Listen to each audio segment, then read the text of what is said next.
Alright, guys. So, I'm going to be talking about Moon Knight Volume 3, Halfway to Sanity. This is the third volume in the Jed MacKay Moon Knight run, which is going to be... I'm not going to lie, this is probably one of my favorite Marvel runs in a while. Like, Marvel, when they have a good run, when they have the right writer and with the right character, they just knock it out of the park. Donny Cates with Venom, Chip Zdarsky with Daredevil, Al Ewing with Hulk, and Jed MacKay is knocking it out of the park with Moon Knight, and I can't wait to see what comes up next. So, what happens in this book?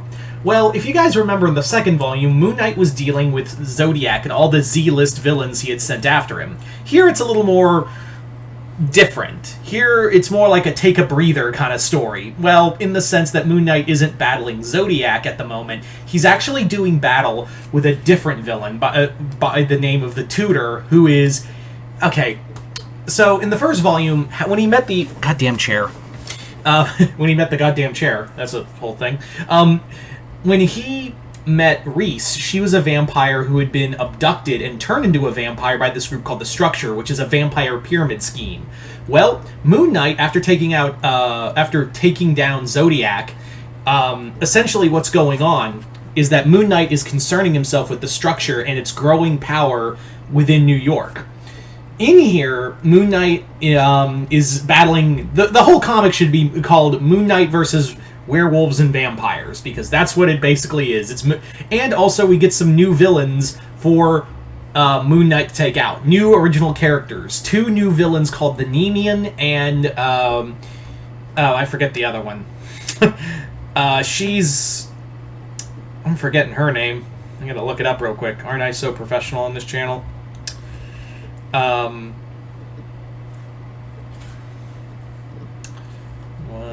second.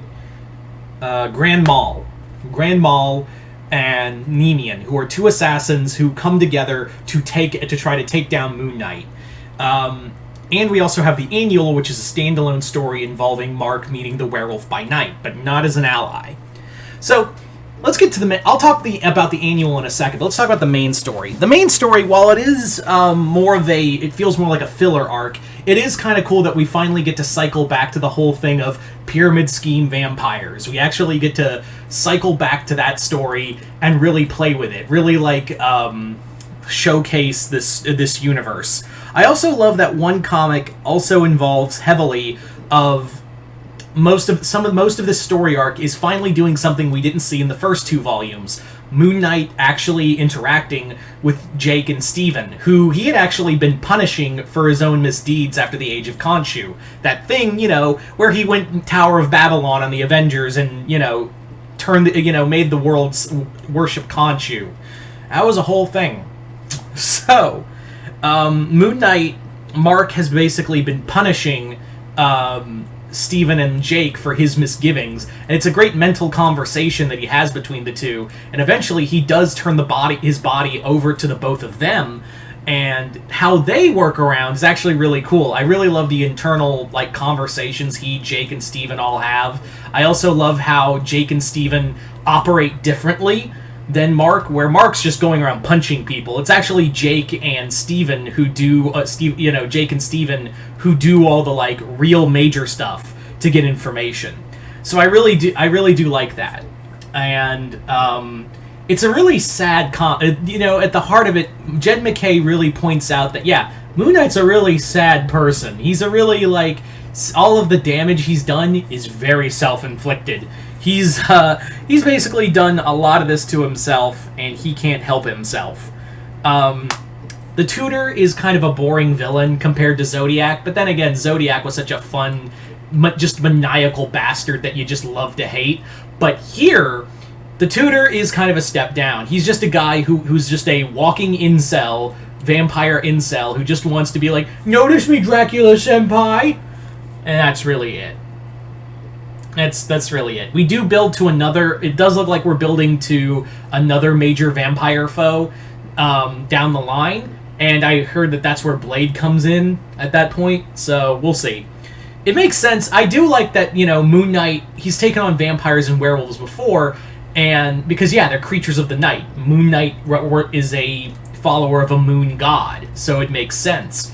I love the supporting cast that Jed MacKay gives Moon Knight. You know, Reese, the vampire assistant, Soldier, who is an ex-Hydra agent who was accidentally resurrected as a vampire by Reese, Tigra, his former, teammate, and it's very clear, and I haven't read the last set of issues, but it is very clear that Mark and Tigra are totally a thing.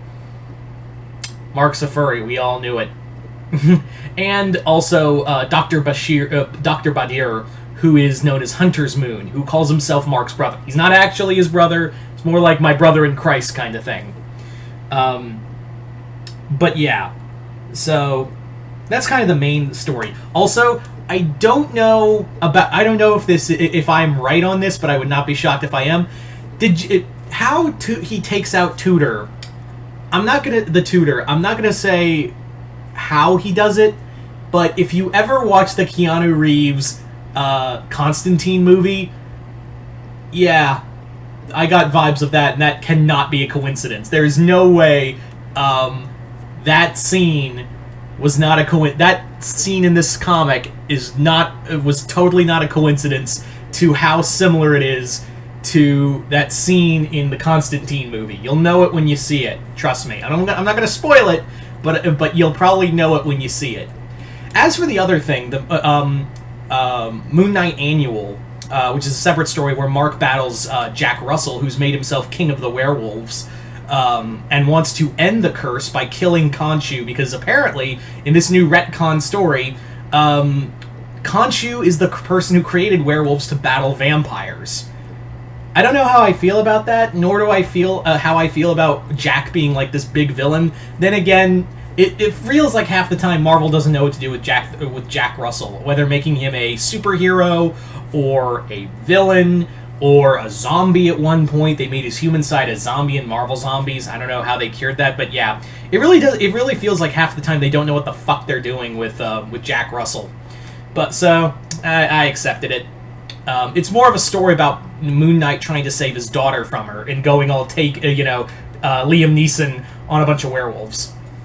Anyway, so if you've been enjoying Jed MacKay's Moon Knight, this is no different. This just came out this week, and well, it came out about a week or so ago, but this is recent, so go check it out. It is a little pricier. It's about $25 here in the US, but I do highly recommend it. This is one of the best comics I'm reading right now, and I fucking love every second of it.